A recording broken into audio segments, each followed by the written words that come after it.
तो मेरा कहानी ऐसा रहता है कि मैंने हमेशा एक तरफा प्यार की और हमेशा उसमें ठोकर खाया, टूटा। उस समय ऐसा हो गया था कि रात में सोया नहीं जाता था, मतलब रात में डर लगता था सोने से कि 3, 4, 5 बजे 6 बज जाएंगे लेकिन नींद नहीं आएगी, और फिर सपने आने लगते थे, चिल्लाने लगता था, वैसा हो गया था। चर्चित चेहरा इस समय सोशल मीडिया पे, आपका यूट्यूब चैनल, टीवीएफ में एज ए राइटर, एक्टर, तो कुल मिला के कितना कमाई उमाई?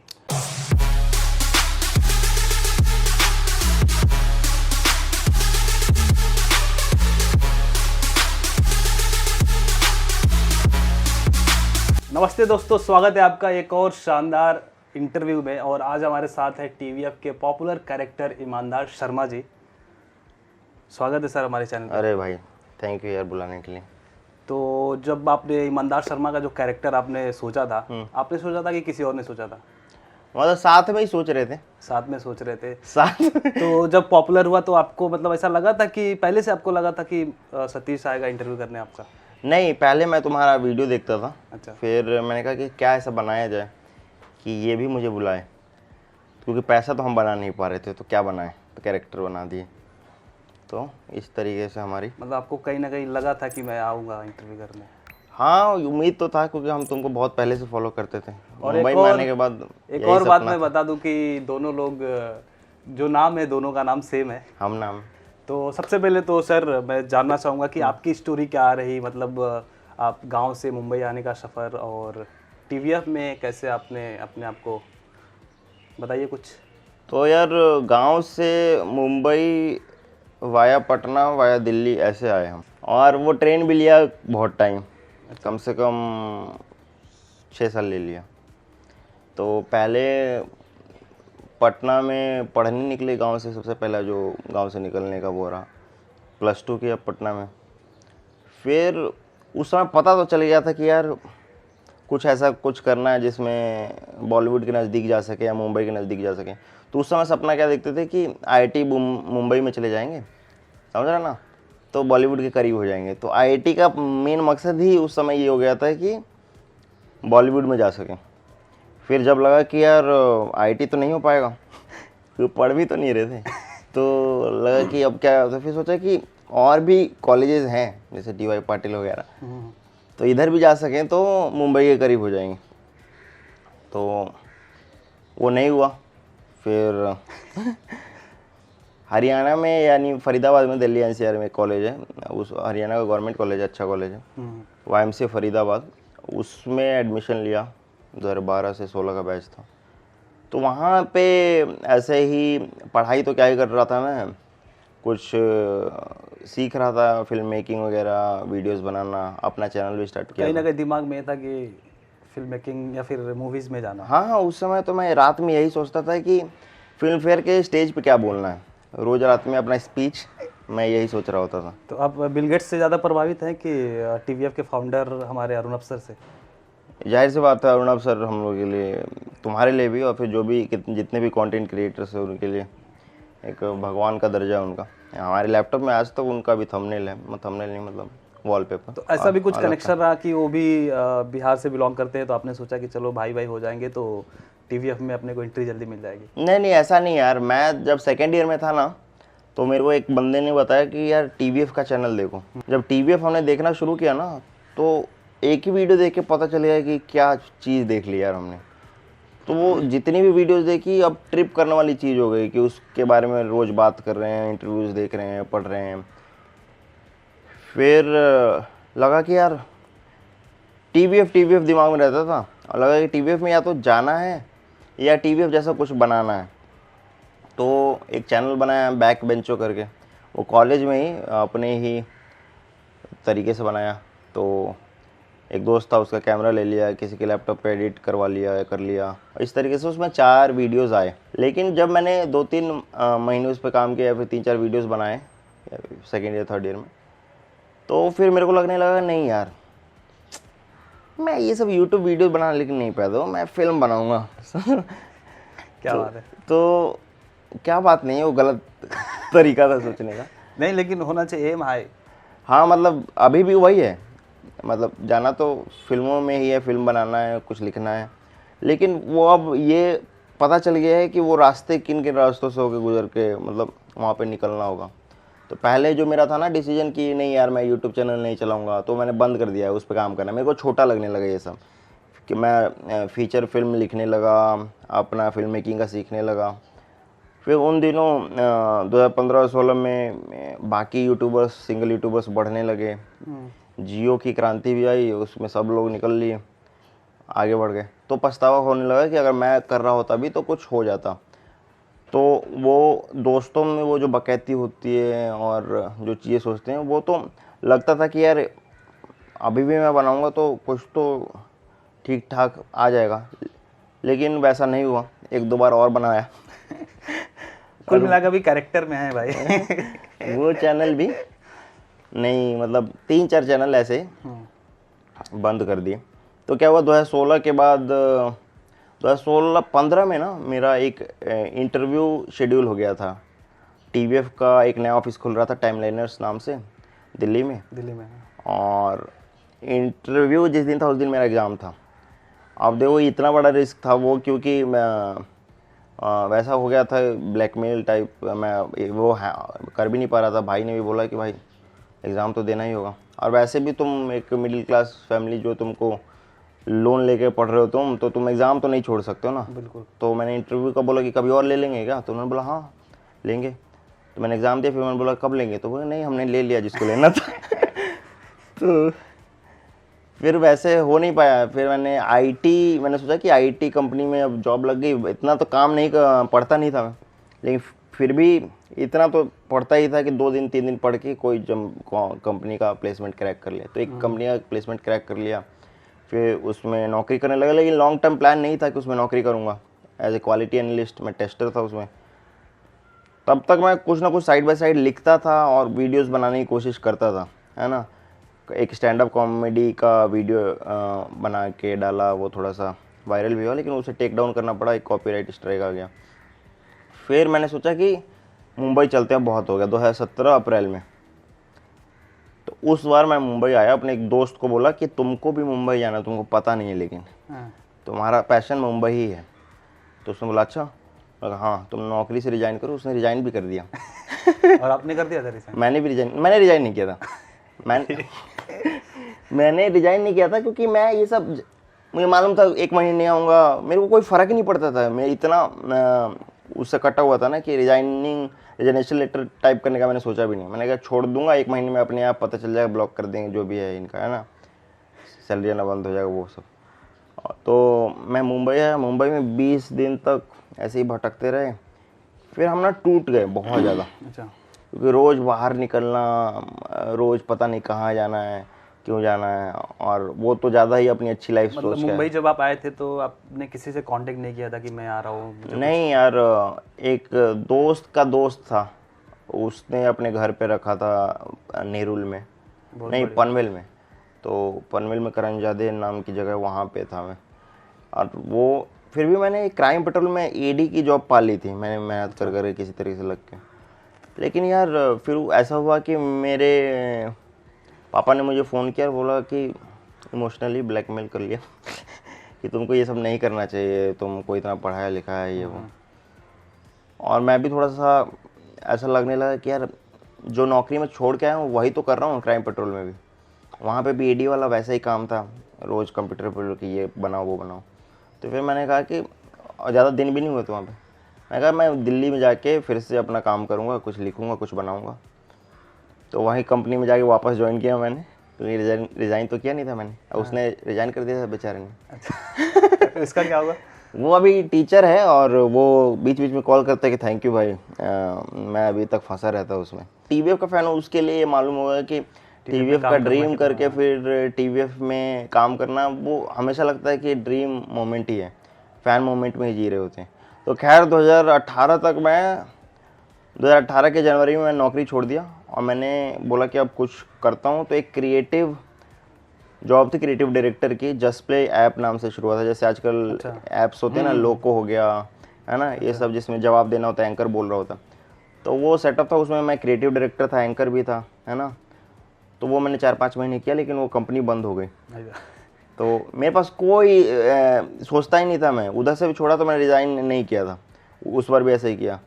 और मैंने कुछ नहीं सोचा कि ये कंपनी बंद होगी तो क्या होगी। तो फिर 4-5 महीने बेरोजगार। और उस समय ऐसा हो गया था ना दिल्ली में कि मैं कोई दूसरी जॉब नहीं करना चाहता था, पैसे नहीं थे, पैसे दोस्त से मांगने लगा था, थोड़ा भाई से मांग सकता था, लेकिन भाई से मांगूंगा तो वो होगा कि तुम तो काम करो, आईटी की जॉब कहीं ढूंढो फिर से। लेकिन उस समय ऐसा हो गया था कि रात में सोया नहीं जाता था। मतलब रात में डर लगता था सोने से कि 3-4-5 बजे 6 बज जाएंगे लेकिन नींद नहीं आएगी, और फिर सपने आने लगते थे, चिल्लाने लगता था, वैसा हो गया था। अच्छा, डिप्रेशन टाइप का कुछ? बहुत वैसा ही कुछ हो गया था। तो मैंने जुलाई अगस्त में सोचा कि यार अभी नहीं करूँगा ना तो कभी नहीं होगा, अब बहुत लेट हो जाएगा, नहीं तो मेरी कहानी फिर शुरू नहीं हो पाएगी, क्योंकि मेरी उम्र के लोग कुछ कुछ कर रहे हैं। तो बैग में 4-5 कपड़े ऐसे ही डाल के आया फिर से दोस्त का एक दोस्त था। अब एक दोस्त कॉलेज फ्रेंड का दोस्त था जो नेरुल में रहता था। उसने बोला कि 1 हफ्ते तक रखूँगा, देख लेना 1 हफ्ते में। डेडलाइन मिल गया? डेडलाइन मिल गया था। तो और वो नेरुल उधर सस्ता जगह होता है। मैं 5,000 लेके आया था और 50,000 का कर्ज हो चुका था तब तक। अरे, और उस समय ऐसा था कि अब फैमिली ने भी बोला था कि अब तो तुम जो करना करो, अब सपोर्ट तो नहीं होगा। लेकिन भाई का एक सपोर्ट था, फ़ोन पे बात करता था, वो हेल्प कर देंगे, लेकिन वो वैसे ही डांटता था, हाँ समझ रहे हो ना। लेकिन तो वैसा ही था। तो भटकने लगे चारों तरफ, एक वेब सीरीज़ लिखा, उसको पिच करने लगा। लेकिन इतना तो पता चल गया कि 1 महीने में मैंने वेब सीरीज़ पिच करके और उस पर 1-2 जगह से कंफर्मेशन भी ले लिया था, वो लोग बनाने को भी तैयार हो गए थे। तो मेरे को इतना समझ में आया कि इस शहर में अगर सही तरीके से अप्रोच करोगे तो कुछ ना कुछ होगा। तब अभी अगस्त में ही एक आया था एप्लीकेशन डालने के लिए, टीवीएफ में राइटर्स की नीड थी, तो उसमें मैंने डाला था और लिखा कि मैं सबसे पहले मैं फ़ैन हूँ, ये अब तो आना ही है। तो उन्होंने बुलाया और उन्होंने एक स्क्रिप्ट लिखने को दिया, लिखा, फिर 2 महीने बाद रिप्लाई आया, फिर एक इंटरव्यू शेड्यूल हुआ, और फिर मैं गया। तो इंटरव्यू में मैंने बोला कि मरने से पहले एक बार टीवीएफ में रहना है। तो उन्होंने बोला कि भाई अब सीधा सीधा ये तो कंपनी बांध गया है। सीधा है कि 47 लगा दिया। तो उन्होंने बोला ठीक है। फिर मैंने बोला भी ऐसा कि लेकिन मेरे को हमेशा टीवीएफ में नहीं रहना है। अच्छा, समझो ना, मेरे को फिल्म में बनानी है, डायरेक्टर बनना है, तो मैं 2 ही साल रहूँगा। तो अभी सोच के लगता है कि पता नहीं कैसे बोल रहा था, ऐसा ये सब तो नहीं बोलना चाहिए, लेकिन वो सब से शायद कुछ फ़र्क पड़ा होगा उनको, या फिर राइटिंग जो स्क्रिप्ट थी उससे भी, और टीवीएफ में मैं चला गया। अभी सही डिसीजन था उनका, मुझे लगता है। हाँ पता नहीं, मतलब मेरे लिए तो सही हुआ वो। लेकिन टीवीएफ में आसान नहीं होता यार, क्योंकि टीवीएफ में ऑलरेडी बहुत सारे चेहरे हैं और स्टार्स हैं, और तुम एज ए राइटर हो। और मैंने ये सोच लिया था कि मेरे को मुंबई में एक्टिंग करनी है, राइटिंग करनी है, डायरेक्शन भी करना है, लेकिन शुरू में राइटिंग से ही करूँगा। मैं राइटिंग को ही बेस रखूँगा, क्योंकि राइटिंग से ना क्या होता है कि आप नए मौके बनाते हो, सब नई चीज़ें बनाते हो, उसमें आप खुद भी कास्ट हो सकते हो, दूसरों को भी मौका दे सकते हो, नई मतलब, और एक देखा जाए तो फाउंडेशन है। फाउंडेशन है, तो उसी पे ध्यान दूंगा। तो अभी क्या क्या रोल है आपका टीवीएफ में? मतलब टीवीएफ में एज ए मैं राइटर ही हायर हुआ, और लेकिन इस समय अभी आप एक्टर भी, मतलब जाना माना चेहरा। टीवीएफ में लोग राइटर ही हायर होते हैं, एक्टर बस एक जीतू दा थे जो सिर्फ एक्टर थे, लिखते नहीं थे। बाकी लोग राइटर ही हायर होते हैं, वो क्रिएटर्स मेनली हायर करते हैं जो कि लिख सके, एक्टिंग कर सके, शायद उनके दिमाग में ऐसा रहता है, मेरे को तो यही लगता है। तो राइटिंग पे ध्यान दिया। तो मेरे को ये तो मालूम था कि चलो बहुत टाइम लगेगा, क्योंकि मैं वैसे फेज़ में आया था जिसमें 2 जनरेशन टीवीएफ की आ चुकी थी और दूसरे जनरेशन के फेस बन चुके थे, स्टार्स बन चुके थे। अब वो इतने ज़्यादा थे कि दूर दूर तक कहीं रोल के लिए कंसिडर नहीं किया जाता था। एक छोटा रोल भी मिलता था तो वो भी कट जाता था, या फिर उसमें भी किसी और को कंसिडर किया। कभी कभी मान लीजिए आप स्क्रिप्ट लिखते थे तो अपने आप को कहीं फिट नहीं करते? हाँ मैं करता था कई जगह फिट, लेकिन वो डायरेक्टर बोलते तुम नहीं हो फिट, तुम कैमरे के पीछे ही रहो। तो वैसा ही रहा, और 6 महीने में मेरे को लगा ना कि यार 6 महीने क्या 5 महीने में कि ऐसे तो नहीं हो पाएगा, अब कोई दूसरा उपाय ढूंढना पड़ेगा। ऐसे मैं टीवीएफ में ही रहूँगा और कभी मेरे को अपनी चीज़ें करने को मिलेंगी नहीं, या फिर टैलेंट दिखाने को नहीं मिलेगा, या फिर जो भी मेरा भड़ास है, क्योंकि मेरे को लगता था कि ठीक ठाक तो कर लूँगा मैं कुछ एक्टिंग में भी। फिर मैंने कहा कि सोशल मीडिया पे कुछ करना चालू करते हैं, समझो ना, छोटे वीडियोस बनाता हूँ। आते हैं अभी उस पे भी आते हैं। हाँ, तो वैसा मतलब टीवीएफ वालों ने मतलब पैसा कम दे रहे थे कि आपने यूट्यूब चैनल शुरू किया? नहीं, यूट्यूब चैनल तो बहुत बाद में शुरू किया, अभी किया है, 4 महीने हुए उसको। 4 महीने। और बधाई हो, 1 लाख सब्सक्राइबर्स आपके हो थैंक यू गए। यार, 4 महीने में। इतनी तेज रफ्तार तुम्हारा से कितने मतलब। महीने में 1 लाख हुआ? मेरा तो 1.5 साल में 1 लाख हुआ था। तो मतलब हमारा ठीक है ना। अरे ठीक है, बहुत ठीक है। नहीं, लेकिन तुम लंबा वीडियो बनाते ना, तुम घर भी ले लिया है तुम। ये वाला एडिट हो जाएगा। तो क्या क्या पूछा तुम अभी? यही कि क्या रीज़न क्या था, मतलब यूट्यूब पर भी आने का क्या रीज़न? यूट्यूब पर यार मैं उसके बारे में बताता हूँ कैसे हुआ।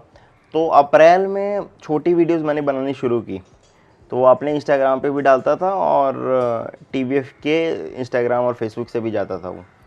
तो ऐसे चालू हुआ, लेकिन 4-5 महीने भी बनाने के बावजूद ऐसा लगता था कि ना इंस्टाग्राम के फॉलोअर्स बढ़ रहे थे, ना फेसबुक पे कोई जाना था। लेकिन ये हो रहा था कि कुछ कुछ वीडियोस में लोग अप्रिशिएट करते थे मैसेज में कि अच्छा वीडियो था, है ना।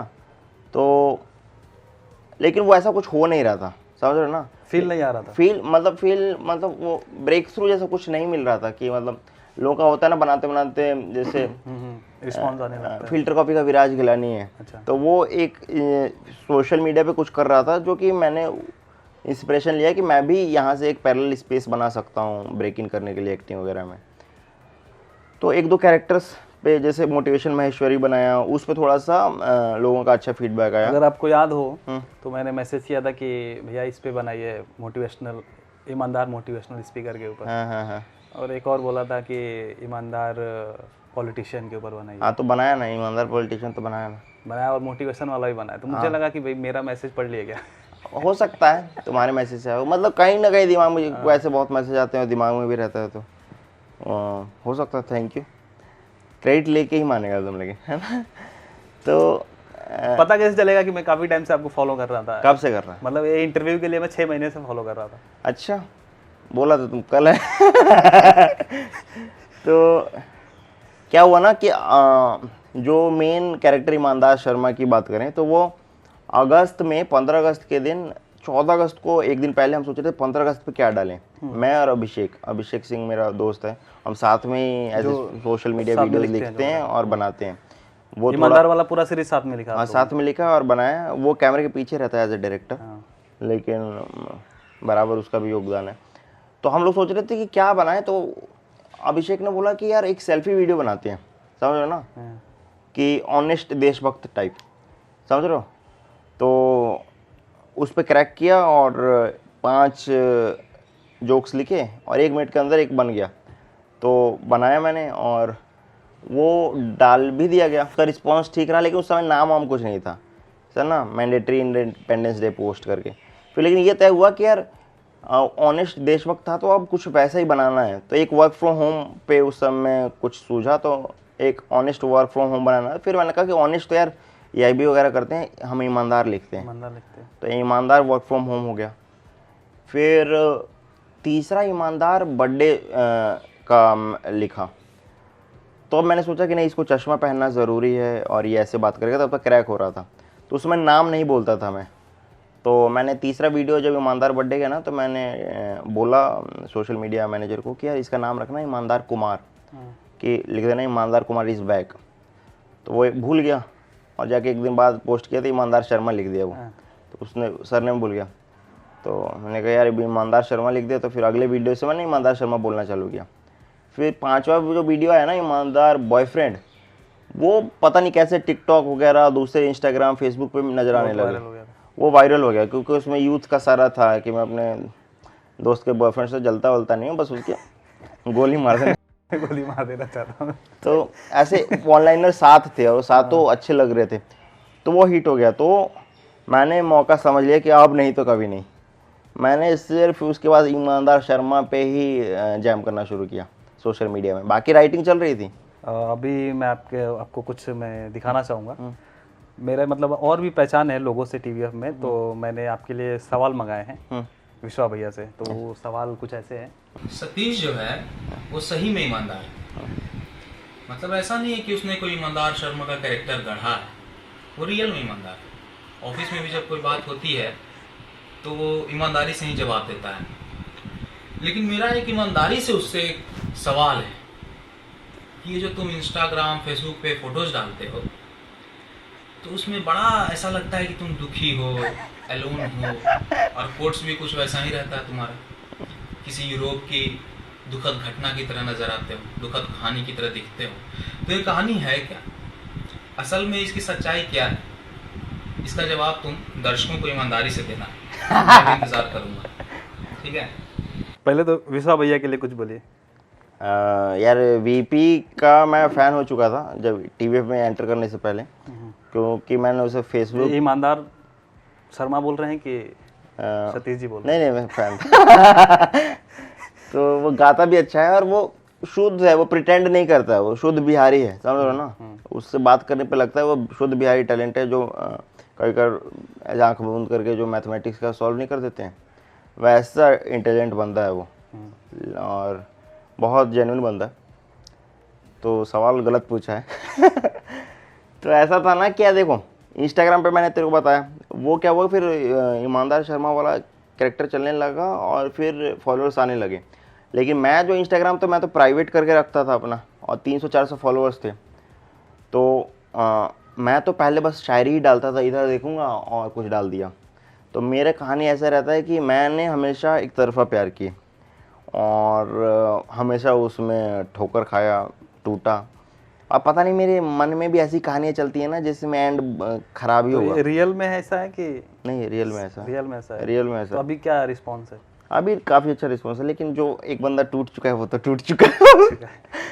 तो उसका मेरा ये था, मैं पोइट्री कॉलेज में बहुत लिखता था प्यार में, और सारे एक तरफा प्यार। तो मेरे लिए बस ऐसा ही हो गया था कि मेरे को बस सैड पोएम्स लिखनी नहीं है, और ऐसे ऐसे करके देखा मेरे को मज़ा आता है वो रोमांटिसाइज करना ना। मेरे को आज मैंने एक बहुत स्माइलिंग पिक्चर डाला है, तो उसमें कमेंट्स आ रहे हैं कि फर्स्ट स्माइलिंग पिक्चर, क्योंकि यार मेरे को सोचता नहीं कि स्माइल करने पर अब क्या लिखूँ मैं। दुखी होके मैं लिख सकता हूँ कुछ, तो उसको रोमांटिसाइज करने में मेरे को बड़ा मज़ा आता है। क्या मैं अभी ये समझूं कि आपको स्टार बनने के लिए दिल तोड़वाना जरूरी है? नहीं, ये बहुत गलत बात है। बहुत ही ज़्यादा हाइप किया हुआ ये हाइप किया हुआ है मेरे को, बल्कि लोगों ने बोला हाँ। कि भाई अब तुम इन्फ्लुएंसर बन गए, तुम्हारे इंस्टाग्राम पे फॉलोअर्स बढ़ गए हैं और लोग अब तुमको फॉलो कर रहे हैं, तो तुम ये सब मत करो, ये तुम अच्छे फोटोज़ डालो, स्माइलिंग इन्फ्लुएंसर का अलग रुतबा होता है, वैसे करो, ये क्या इधर उधर देख के शायरी डाल दो।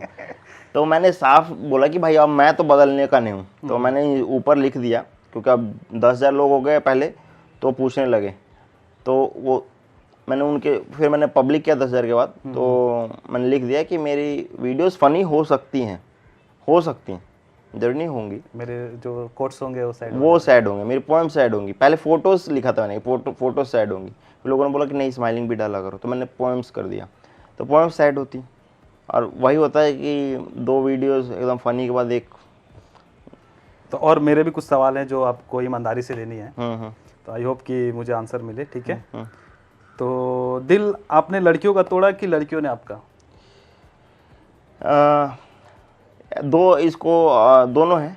अच्छा, तो अब तोड़ रहे हैं लड़कियों का दिल? नहीं, पहले भी तोड़ा मैंने। पहले भी तोड़े। लेकिन मेरा क्या था कि जो लड़की मेरे से प्यार करेगी मैं उससे प्यार नहीं करूँगा, मैं उसी से प्यार करूँगा जो मेरे को भाव नहीं देगी। तो वैसा ही मैं लड़कियों के पास गया जो मेरा दिल तोड़ेंगे। मतलब एक तरफा ही रखना है आपको? नहीं, ऐसा ही पता नहीं क्यों ऐसी ही लड़कियाँ पसंद आती थी जिनके साथ मेरा कुछ नहीं होगा, समझ लो ना। अच्छा, तो कितनी लड़कियों ने दिल तोड़ा?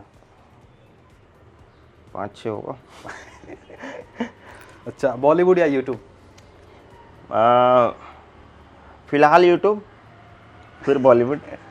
सही, ईमानदार आंसर आ रहे हैं। चलिए, तो जो हमारा फाइनल सवाल है, तो कुल मिला के इतना पॉपुलर हो गए आप, टीवीएफ में कर रहे हैं एज अ राइटर, अभी आपका फेस बन चुका है ईमानदार शर्मा। अभी आई थिंक जितने भी लोग प्रमोशन करवाने आ रहे हैं मूवीज़ का, तो आप ही इंटरव्यू कर रहे हो।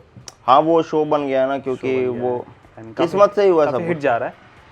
एंड आपका यूट्यूब चैनल भी, लेकिन वो हर कोई आता नहीं है उस पर। ये क्या बोलते हैं वो लोग? नहीं आता, रोस्ट नहीं करवाना। हाँ, वैसा ही होता है उस पर कि कॉन्सेप्ट उसका ऐसा है कि हर मूवी के स्टार्स नहीं आते, तो थोड़ा, लेकिन जो आते हैं उन्हीं का किया जाता है। चलिए, मान लीजिए जीतू भैया तो घर के हो गए। नहीं, वो लोग तो आते हैं, उन लोग मतलब हर कोई नहीं होता, जैसे थोड़ा ज़्यादा बड़े स्टार्स हो जाते हैं तो वो लोग सोचते हैं कि हम कहीं और बड़े टीवी पे रोस्ट होंगे, समझो ना। छोटे चैनल पे होने नहीं नहीं, अभी अगर आपका ईमानदार शर्मा जो सीरीज है अभी और पॉपुलर होएगा, जहाँ तक मुझे पता है, फिर तो आएंगे ही ना। हाँ, उम्मीद तो यही है कि लगातार कुछ बड़े फिल्म स्टार्स के साथ किए जाएं, ताकि एक तो अगर आप ऐसा बोल रहे हैं, अगर बाई चांस इंटरव्यू चला गया कार्तिक आर्यन के पास, तो बोलेंगे हम मुझे बड़ा फिल्म स्टार नहीं बोल रहा है, तो कार्तिक तो अगली आर्यन बार तो, नहीं आएंगे वो। नहीं ऐसी बात नहीं, कार्तिक आर्यन एक हम्बल छोटे स्टार हैं। मतलब ये कौन, सतीश जी बोल रहे हैं कि ईमानदार? नहीं नहीं यार, कार्तिक आर्यन को अच्छा लगता है यार वीडियो को देखना। वो ऐसे देखा था और उन्होंने बोला था कि काफ़ी फनी था, तो वो लोगों को लगता है ना कि कार्तिक आर्यन से कुछ तो दुश्मनी होगा, लोग सवाल पूछते हैं। ऐसा कुछ नहीं है, वो सवालों में होता है, वो भी उसे बहुत ही स्पोर्टिंगली लेते हैं।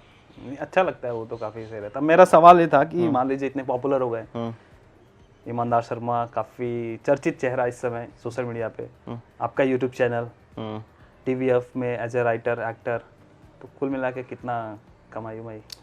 यार इसका तो देखो थंबनेल तुम्हारा नहीं लग सकता है कमाई उमाई का, लेकिन ठीक है, अभी एक नॉर्मल सैलरी है जिससे खर्च चल जाता है मुंबई में, थोड़ा सा बचा भी सकता हूँ जिससे। और यूट्यूब पे अभी मेरे ख्याल से अच्छा जाएगा, क्योंकि रिस्पॉन्स जिस हिसाब से लग रहा है कि यूट्यूब से पैसा कमाया भी जा सकता है। तो उसके बारे में बात करेंगे अगले इंटरव्यू में, जब पैसा कमाने लगेंगे बहुत। तब तो पता नहीं मिलेंगे कि नहीं आप। मिलेंगे ना दोस्त, अभी तो हम लोग हैं लंबे रेस के घोड़े। नहीं, मुझे भी फिर साथ साथ में मुझे भी और पॉपुलर होना पड़ेगा, ताकि तो कनेक्शन नहीं बना तुम रहे। ऐसा बोल रहे हो कि मैं ज़्यादा पॉपुलर हो जाऊंगा, मतलब तुम, और मैं नहीं होऊंगा तो तुम नहीं आएगा मेरे पास। ऐसा नहीं है, आप तो हो ही रहे हैं, इवन आप बहुत ज़्यादा पॉपुलर है। आपके इंस्टाग्राम पे कितने 50,000 क्रॉस हो गए ना? वो नहीं, 1,000 बाकी है। 1,000 ऐसे बोलना जरूरी था। देखते रहते हैं आप। हाँ? हाँ। नहीं, सही है। तो कुल मिला के गाइस देखो, इंटरव्यू करने का यही मकसद था कि मुझे पहले तो मिलना था। मैं नाम अगर आपका ले रहा हूँ ना, तो मुझे थोड़ा सा अजीब सी फीलिंग आ रही है, तो अपना ही नाम है। नाम सेम है ना। तो ईमानदार शर्मा बोलूँ? नहीं, अब मेरा भी नाम बताएगा ना तो। अच्छा हाँ, तो सतीश जी के साथ मुझे मौका मिला बात करने का। सतीश जी।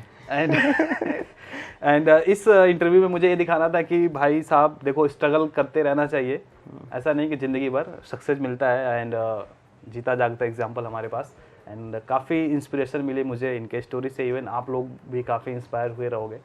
और कुल मिला के कमाई तो इन्होंने बताया नहीं, तो ये वाला अपन थंबनेल में नहीं डालेंगे, कुछ और सोचते हैं हम लोग। एंड उम्मीद करता हूँ कि आप लोगों को पसंद आया होगा आज का वीडियो। तो कैसा लगा कमेंट करके बताइए, और मैं कोशिश करूंगा कि धीरे धीरे और भी लोगों का इंटरव्यू किया जाए TVF में। थोड़ा कनेक्शन बढ़वा दीजिएगा। ज़रूर, मैं VP का करवाता हूँ। VP वजह से तो बात होती रहती है, उनसे भी मिल रहा है मुझे। तो कुछ मेरे सब्सक्राइबर्स के लिए बोलना चाहेंगे आप? बहुत अच्छे चैनल को आप लोगों ने सब्सक्राइब किया हुआ है, Thank you. क्योंकि मैंने तो नहीं किया हुआ। वो सोशल मीडिया के फीड में आ जाता है तो देख लेते हैं। नहीं, लेकिन मैं देखता हूँ सारा। नहीं, मैंने कर लिया तेरे को सब्सक्राइब कर लिया। सब्सक्राइब किया, और सारा तेरा वीडियो देखता हूँ, लास्ट वाला। पुराने नहीं देखे, लेकिन अच्छा, क्योंकि मैं भी अब यूट्यूब चैनल चला रहा हूँ ना, तो उसमें मेरे को पता चलता है कि लोग कैसे अपना यूट्यूब चैनल चला के उन्होंने ग्रोथ हासिल किया था। तो ऐसे यूट्यूबर्स या फिर जो बनना चाहते हैं क्रिएटर्स, उनके लिए बहुत मदद मिलती है कि वो सामने से एक बंदा सक्सेस जिसने पाया वो बता रहा है अपना जीता जागता कहानी, कि कैसे वो पहले कहीं किसी काबिल नहीं था, आज वो। तुम भी वही एक कहानी है कि नहीं है? राइट। तो थैंक यू, पेमेंट भिजवा दूंगा मैं बाद में। कितना? वो डिस्कस कर लिया जाएगा। तो गाइस, उम्मीद करता हूँ कि आप लोगों को वीडियो पसंद आया होगा। पसंद आया तो लाइक ज़रूर करना और शेयर करना यार। काफ़ी सेंसेशनल क्रिएटर के साथ मैंने इंटरव्यू किया है। तो विदा लेते हैं आप लोगों से, मिलेंगे किसी ऐसे इंस्पायरिंग वीडियो में। तब तक के लिए आप जहाँ भी रहो, मचाते रहो।